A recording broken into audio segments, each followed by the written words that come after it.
The number you have reached is not in service. Please check the number and dial again.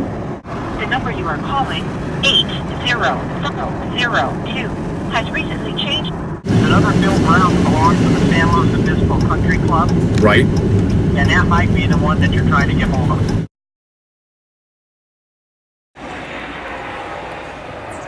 About I have tennis. his number right here. So I'm going to get the number from you. And by the way, what's your name? My name's Paige.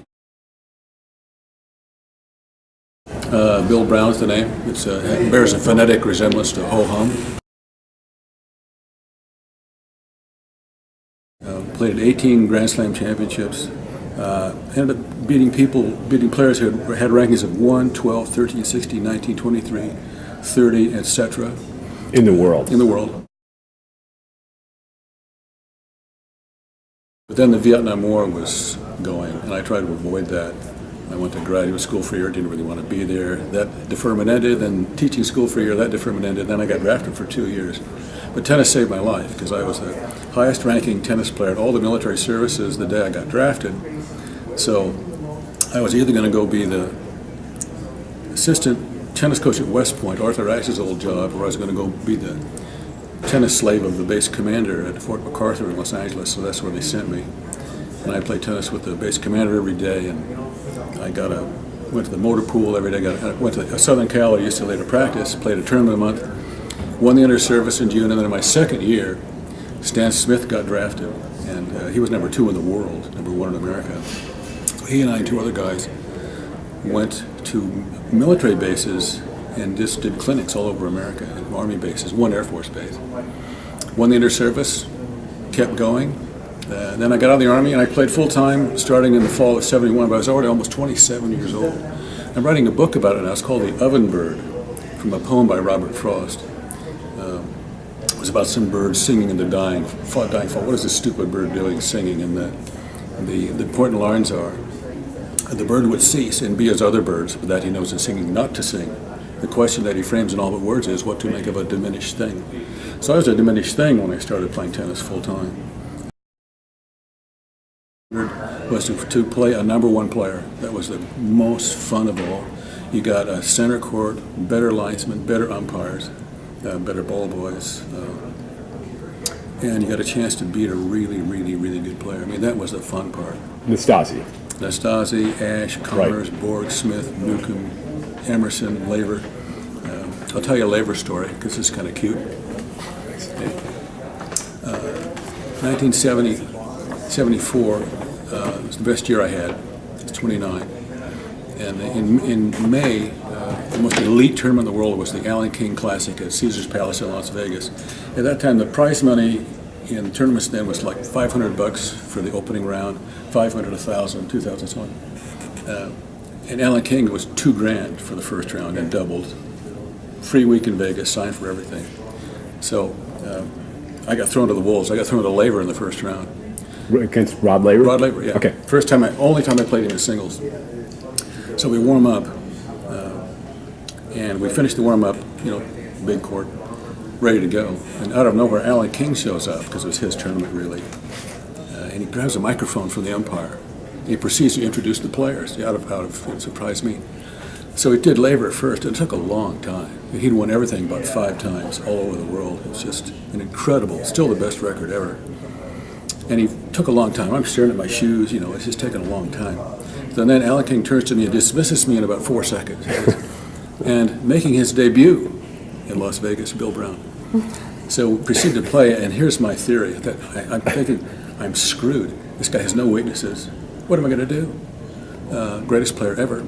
I thought, well, maybe I'll approach to his forehand. Maybe it'll mess him up. 6-0. I lost my only 6-0 set in my life there. He served first to start the second set. We changed sides. I'd already said, screw this. I'm going to approach to the backhand.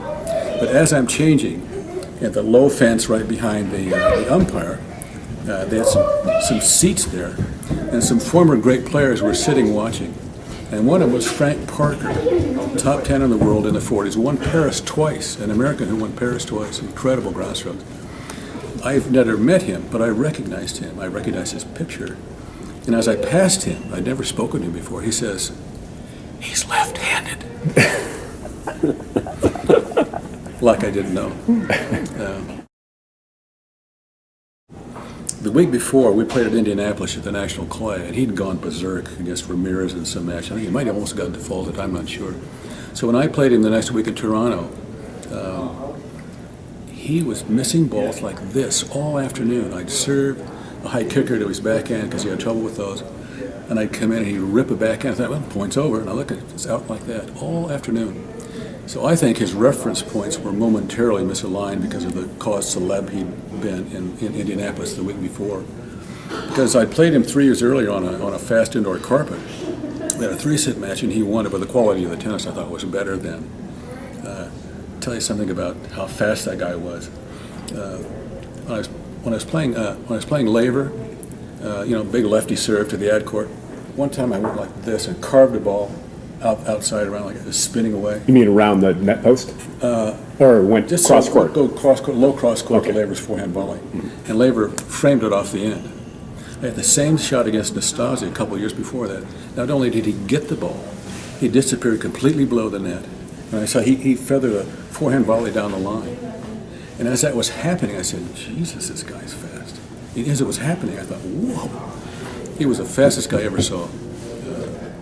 If he had such gifts, Nastase, gosh, a little better in the head, he could have won even more, but he won all kinds of stuff. My mother found out it was near Arthur's birthday, so she got this little bitty tin thing, a little cake, a little candle, and we brought it to the courts, and hey, Arthur, come on over here. And a photographer got a picture of it, and I had quiet conversations with the guy even then. A classy guy, very reserved. He couldn't let his emotions show. He'd been taught that. He can't. And I didn't realize what discrimination he had to put up with. Jimmy Parker, who was from St. Louis, real good player. He's won about 150 gold balls. He'd been playing all his life. His weight's down, his game stayed there. And he used to pick up Arthur. Arthur had no car. Pick him up from high school, and they'd go to the Armory to play. And so there was a diner right across from the Armory. And he went there for the first time with Arthur, and only time, it turns out. Ordered burgers. Parker's food came. Arthur's food didn't come. So Arthur knew what was going on and didn't say anything. And Parker asked, where's his food? He said, we don't serve here. So Parker almost hit the guy. Arthur said, forget it. They left. So Parker went across, told all the other guys about it, and within 10 months that place was out of business. Nobody would go back. So I didn't know about all that, so I gave him the birthday cake, just because it's a human thing to do. So I'm glad we did that in retrospect. I had no idea the kind of discrimination he had to put up with. Right. Of course, he grew up, his dad was like the groundskeeper at this public park that had tennis court. That was the black place to play. He couldn't play at the white courts. And I played him again in singles and almost beat him in Los Angeles, second round of '74. But during that match, I got a bad call on his baseline. He goes to the umpire and says, I'm not taking that call, that ball was in. He gave me the point, which is just unheard of. And we changed sides, and I said, Arthur, Jesus, that was such a great thing to do. He said the same thing happened to me against Newcomb at New York like 2 weeks earlier, but of course, nobody gave him the point then. What a great guy. So I played in Kansas City in '68. I played an Australian guy named John Brown, of all things. And it was 36-34. We never got new balls. Played the same balls the whole time.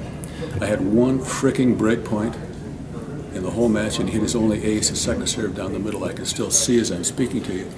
Anyway, lost the match, and then that became the record until Isner Mahut, I think in 2010 or 11 at Wimbledon. I saw Mahut, I met Mahut in the spring over at the big tournament in the desert. And I walked up and I said, Monsieur Mahut, I had the record before you did. He said, oh.